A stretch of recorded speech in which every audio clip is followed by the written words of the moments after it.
Hi, boys and girls from Fairview and Western High School. Nurse Wendy's here just to talk to you about a health matter. They asked me to do some kind of presentation for you, so I was glad to do it. I miss you guys so much. I went with what I have, bones. I have a skeleton here, so we're gonna talk about bones. So bear with me, I'm holding my phone doing this, so this may be, not the best video you ever saw, but we'll go over a few things and hopefully it's informative. All right. So this is Mr. Bones. He kind of sits here on my desk. He's not real talkative. He can move his mouth, but he doesn't say very much. All right, so why I wanted to do bones is because they're really cool. They're cool parts. They're a great design. I just find them fascinating. One of my first jobs was in orthopedics, which deals with bones. And we work with broken bones and replacement of bones and fractures. So it's just very interesting how they work in general. All right, so let's take a look. How many bones do you have? That's a guess. So the correct answer is 206 as an adult.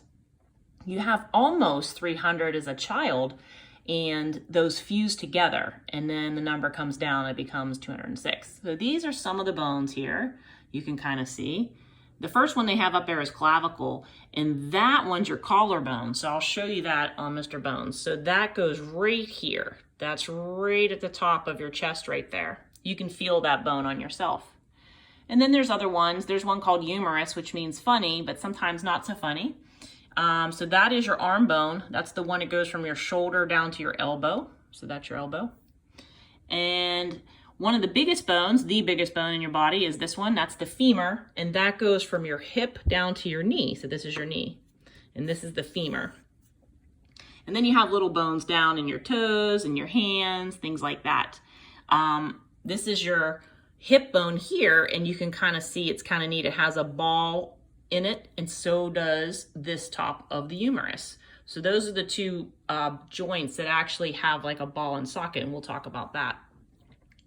So the next thing we're going to look at are types of bones.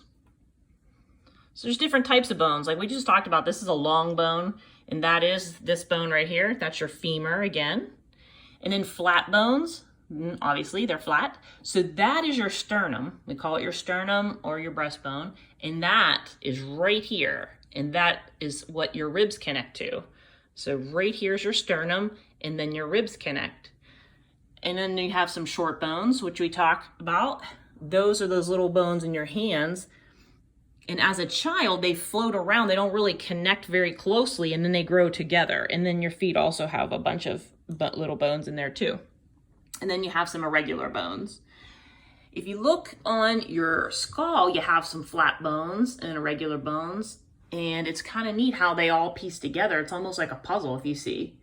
So when you're a baby, they don't all fit together. You have like a little hole here and a little hole here, and that is because your brain grows so fast as a baby, it needs to expand. So that's an interesting concept on bones there. The other thing you notice if you're looking at Mr. Bones is where's his ears? He doesn't have any ears. He has a hole for his ear, but he doesn't have an ear. And then he's missing a nose.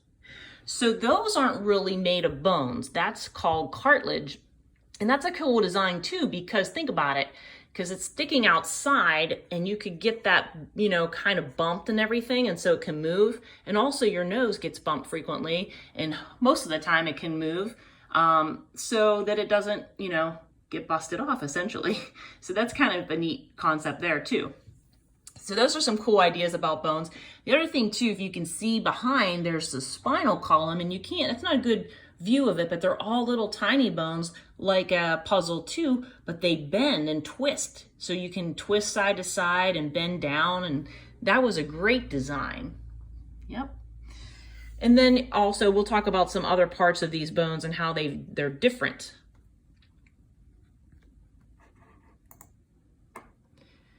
So we were talking about the spine, and that's called a plane joint because it can go, look at the arrows, front, sides, and that gives you all that mobility to turn, twist your head, turn around and look behind you. So that's kind of neat. The one down here, the pivot joint, is at the bottom of your head, and that allows your head to nod forward So when you're telling your teacher, yes, I understand, you can nod and keep your head up in class, and you can see when your teacher's teaching. There's pivot joints, so you can twist, like your wrist, you can twist. And there's saddle joints in your hand. That looks like a saddle, doesn't it? Like a horse's saddle almost. And then you have at the bottom here, this ball and socket joint, and that gives you the movement of circular. So if you can kind of see that circular movement, you can move your arm at your shoulder. If you bend over, you can swing it around in a circle. You can't do that with your knee. You can only do that with your hip and up here in your arm. So that's neat. That's a great design. And then of course your hinge joint right there in the center is your knee. And that makes it bend, you know, back and forth. Bones will fall over if I keep messing with them. But so that's kind of a neat thing. So I looked in the world and I see things and I'm like, well, that sure looks like a skeleton. There's some of our joints. So this is a door hinge and it allows the door to open and close just like a knee. So if you look at it, this is kind of like a knee joint right here. And then this is in a car. This is a ball joint, and it's just like your hip joint, very similar. So that's kind of a neat concept when you look at those two. The other thing I noticed was, again, this is our sternum, and again, that's right here. So it connects the ribs and then your collarbone right here too. And the other thing I want to tell you about your ribs is, so you have all these ribs. Some of them are connected all the way up here, and then some of them do not connect.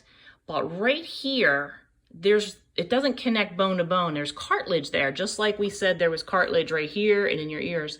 And that allows your rib cage to expand when you take a deep breath, because up inside here, this is a cage that actually protects your lungs and your heart. Very important.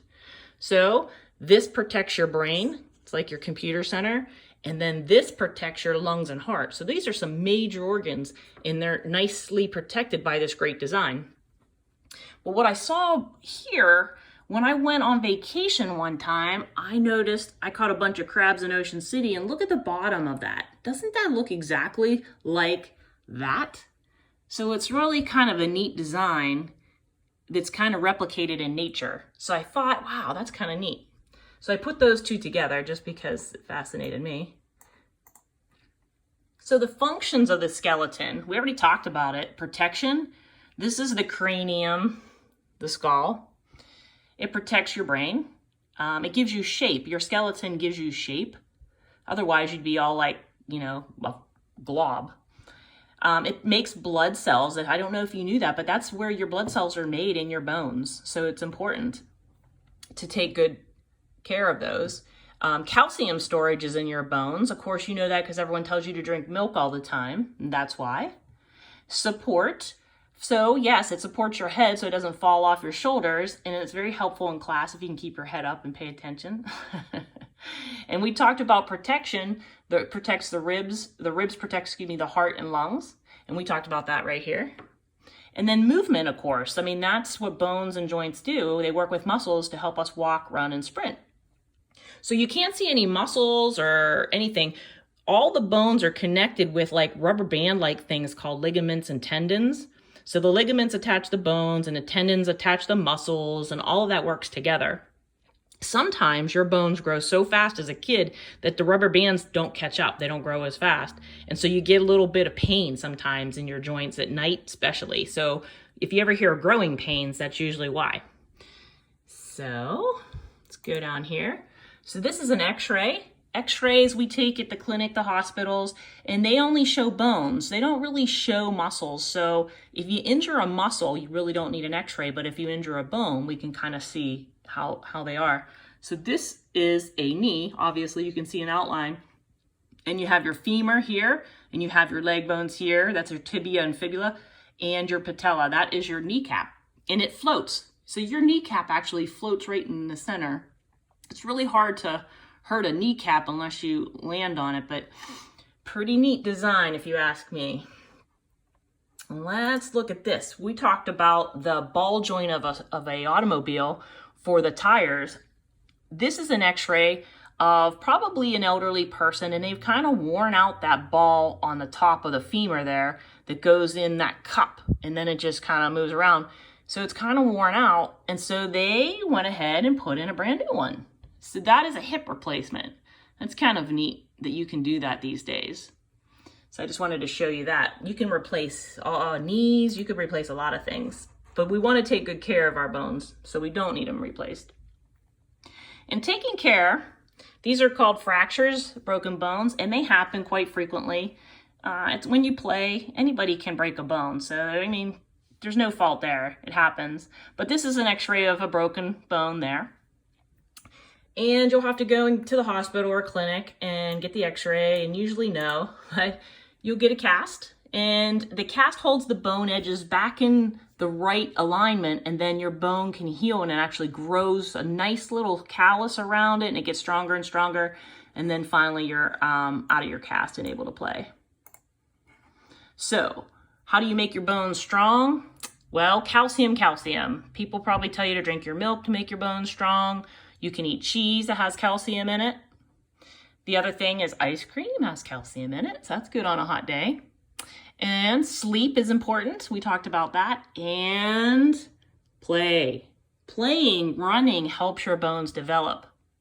And the other part is sun, because when you take in the milk with the calcium, you convert it with vitamin D from the sun. So you need both. You need some sunlight, and you need calcium and rest and play. All the good things. So that's what bones do essentially. They're pretty, like I said, pretty neat designs. There's a lot we could talk about, a lot more. But when you guys come back to school, you're going to probably be a foot taller. And anytime you want to talk bones, we got it. Enjoy the rest of your summer. Get out there and play. And I love you and I miss you. Bye-bye.